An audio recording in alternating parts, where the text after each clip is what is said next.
तो कुछ जड़ी ऐसी होती हैं कि यदि आप उनको अपने शरीर में बांध लेते हैं या अपने आसन के नीचे रख लेते हैं तो जो मंत्र आपका 10 लाख में काम करेगा वही काम आपका मंत्र 1.25 लाख में भी करेगा। और जो जड़ी बूटियों का इस्तेमाल आपके जो मंत्रों में होना शुरू हुआ था, इसकी शुरुआत गोरखनाथ जी ने की थी। जय श्री महाकाल। जड़ी तंत्र, जड़ी बूटियों का अपना विशेष महत्व है, लेकिन एक जो मंत्र और जो ये पद्धति है तंत्र मंत्र पद्धति, तंत्र मंत्र ये वो वाला तंत्र मंत्र है जो एक्चुअल में यानी वास्तविकता में था, जिस पद्धति को गोरखनाथ जी ने बढ़ाया।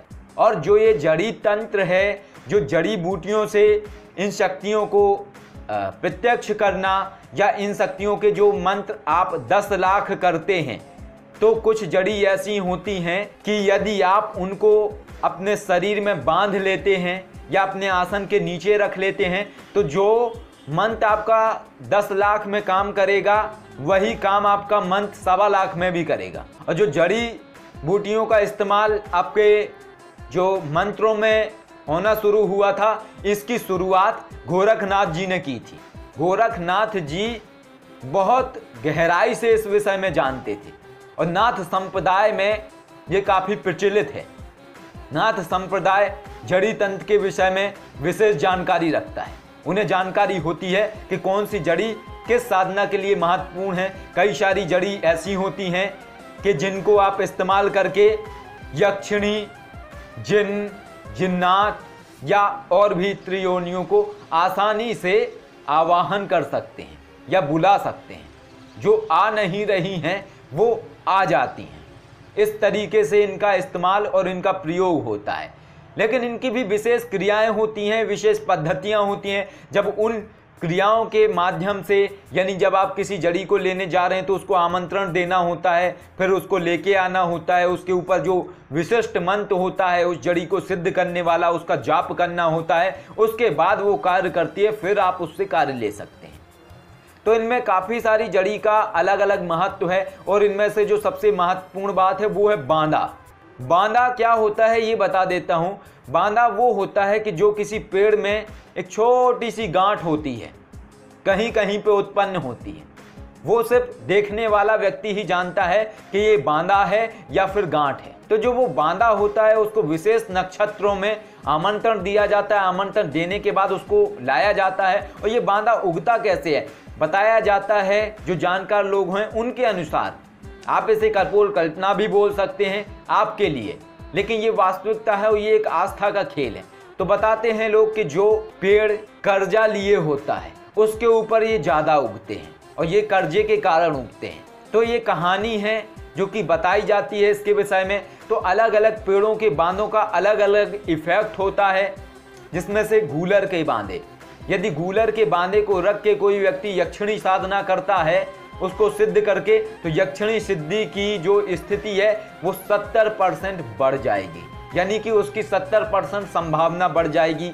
यदि उस व्यक्ति को वो सिर्फ आवाज़ें देती है तो आवाज़ों के साथ उसको चलने का भी एहसास होने लगेगा। यदि कोई चीज़ उसको प्रत्यक्ष आ रही है तो पूर्ण प्रत्यक्ष की स्थिति में आएगी। यदि कोई चीज़ उसको सपने में ही आ रही है तो वो ध्यान में भी आने लगेगी। इस तरीके की स्थिति बढ़ जाती है। यानी गूलर का बांधा आपकी जो यक्षिणी हैं या इस तरीके की त्योनियाँ हैं उनको आकर्षित करता है। इसके साथ आपका कीकर का बांधा यानी बबूल का बांधा, बबूल का जो बांधा होता है वो आपका जिन्न जिन्नातों को आकर्षित करता है और इसके साथ जो और भी आत्माएं हैं उनको भी आपका आकर्षित करता है और भूत प्रेत इन शक्तियों को आकर्षित करता है। यदि कोई व्यक्ति जिन्न जिन्नात, भूत प्रेत या इस तरीके की त्योनियां हैं यदि उनकी साधना करना चाहता है तो उसके लिए जो बबूल का बांधा है वो बहुत ही महत्वपूर्ण है। इस तरीके के अलग अलग बांधे होते हैं।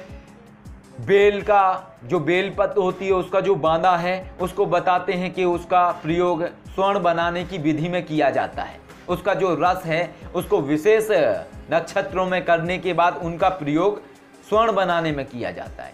तो इस तरीके के बांधों का अपना अपना प्रभाव है। इसके साथ आपका हरसिंगार, जो ये हरसिंगार है इसका बांधा आपके श्री तत्व के लिए है। यदि आपको कोई व्यक्ति या कोई जानकार व्यक्ति अगर आपको इसका हर श्रृंगार का बांधा है यदि वो आपको दे देता है सिद्ध करके, तो उससे ये समझिए कि आपके स्त्री तत्व की मात्रा सदैव ही बनी रहेगी। यानी कि जिस स्थान पे वो बांधा होता है सिद्ध किया हुआ, वहाँ पे स्त्री तत्व की ऊर्जा बनी रहती है, यानी पैसे को खींचता है वो। और इसके साथ ही यदि व्यक्ति हर श्रृंगार के बांधे के ऊपर आसुरी लक्ष्मी का 1.25 लाख जाप कर ले तो फिर तो समझ लीजिए कि सोने पे सुहागा। तो इस तरीके से जड़ी तंत्र है, अपने आप में बहुत ही अद्भुत है, बहुत ही रहस्यमय है, और इनकी जानकारियां आपको जो नाथपंथी हैं उनसे भी मिल जाएगी। और मैंने सारे के सारे बांधों के प्रभाव देखे हुए हैं, जिनमें से कुछ बांधे ऐसे हैं कि जिनको रात को बांध के सोने के बाद सपने आपको दिखाई देते हैं, और आप जो पूंछ के सोते हैं वो आपको कानों में भी आवाज़ें आती हैं। तो ऐसे हमने कुछ बांधों पर शोध किया, जो कि वीरभद्राय जी ने इन पर शोध किया, शिवकृति जी ने इस पर शोध किया, और उनको ये बांधे आवाज़ें देते हैं कानों में। क्योंकि सब चीज़ें सब पर प्रभाव नहीं देती हैं, मुझे नहीं देती हैं आवाज़ें, ना ही मुझे सुनाई दिया। लेकिन यदि 2 या 3 व्यक्तियों को या अलग अलग व्यक्तियों को वो चीज़ हो रही है तो वो वास्तविक है, झूठ नहीं है। लेकिन मेरे साथ नहीं हुआ, मैंने वही ट्राई किया तो मुझे आवाज़ें नहीं आई। तो कहने का मतलब ये है कि 80% लोगों पे वो चीज़ काम करती है तो 20% पे नहीं काम करती, ये अपवाद होते हैं। यानी मेरी जो ऊर्जा है वो उस बांधे से सेट नहीं हो रही है, यानी मेरे ऊपर दूसरी चीज़ें काम करेंगी या दूसरे जो बांधे हैं वो काम करेंगे। सबके अलग अलग पॉइंट होते हैं, अलग अलग तरीके से चीज़ें काम करती हैं। जैसा मैंने पहले भी वीडियो बनाए थे आपके गणों के विषय में, जिसमें से देवगण, राक्षसगण, मनुष्यगण, इनके विषय में बताया था। तो कई सारे लोग ऐसे भी थे जिन्होंने बोला कि हम तो देवगण हैं और हमें अनुभूतियाँ होती हैं, हमें शक्तियाँ दिखाई देती हैं। तो ये सब अपवाद हैं, अपवाद कह सकते हैं इसको। क्योंकि अगर 90% लोगों के साथ दूसरी स्थिति हो रही है, 10% लोगों के साथ दूसरी हो रही है, तो 10% लोग अपवाद हैं, क्योंकि उनका अनुपात कम है। तो इस तरीके से ये अपवाद होता है। यदि कोई चीज़ बोले कि गलत है या कोई व्यक्ति बोलता है ऐसा नहीं हुआ मेरे साथ, तो ना होने का कारण सिर्फ अपवाद है या अलग एनर्जी है। लेकिन ये 100% काम करते ही करते हैं। मैंने बांधे का भी प्रभाव देखा है, आसुरी लक्ष्मी साधना का भी प्रभाव देखा है, आसुरी श्रीयंत्र का भी प्रभाव देखा है, आसुरी लक्ष्मी कवच का भी प्रभाव देखा। मैंने सारी चीज़ें करी हुई हैं, और उन सारी चीज़ों से जो एक ओरा बना आसपास का, जो एक श्री तत्व का ओरा बना, वो बहुत ही ज़बरदस्त लगा मुझे। मैंने तो अपनी ज़िंदगी को बदलते हुए देखा है। और जितने लोगों ने आसुरी लक्ष्मी कवच लिया उनके जीवन में भी बदलाव आया। जैसा मैंने पहले भी बताया था कि एक व्यक्ति ने लिया था। अब चूंकि क्या है कि मैं स्क्रीनशॉट नहीं डालता हूं किसी का, क्योंकि क्या है कि मुझे पब्लिसिटी करने का शौक भी नहीं है। लेकिन उन्होंने बताया था कि उन्होंने या उनके ऊपर जो 35 लाख का कर्जा था, वो 35 लाख का कर्जा आसुरी लक्ष्मी कवच पहनने के बाद और जाप करने की, उनका जो जाप कर रहे थे वो 108 माला पहले, और उसके बाद उन्होंने कवच लिया था। तो जब ये इन्होंने किया तो उनका 35 लाख का जो कर्जा था, अब भगवान जाने कि कैसे हुआ, कहीं ना कहीं से तो व्यवस्था हुई होगी। 25 लाख का कर्जा वो चुका चुके थे 6-7 महीने में, सिर्फ उनके पास ऊपर 10 लाख का कर्जा रहा था।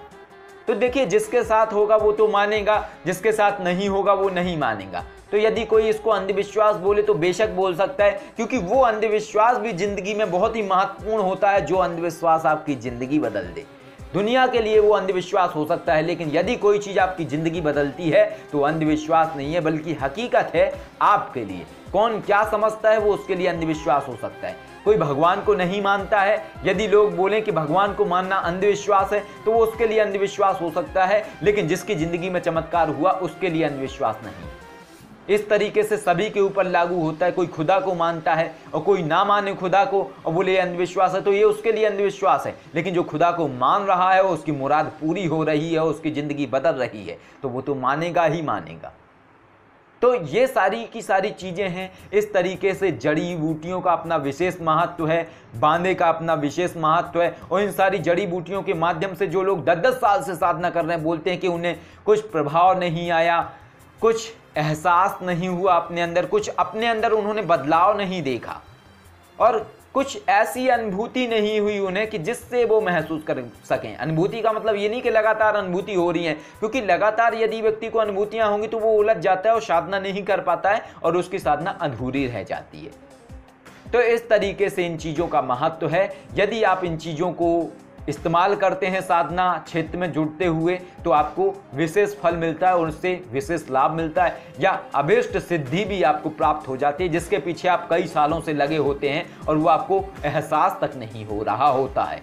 आशा करता हूँ वीडियो अच्छी लगी होगी। अगर वीडियो अच्छी लगी तो शेयर जरूर कीजिएगा। जय श्री महाकाल।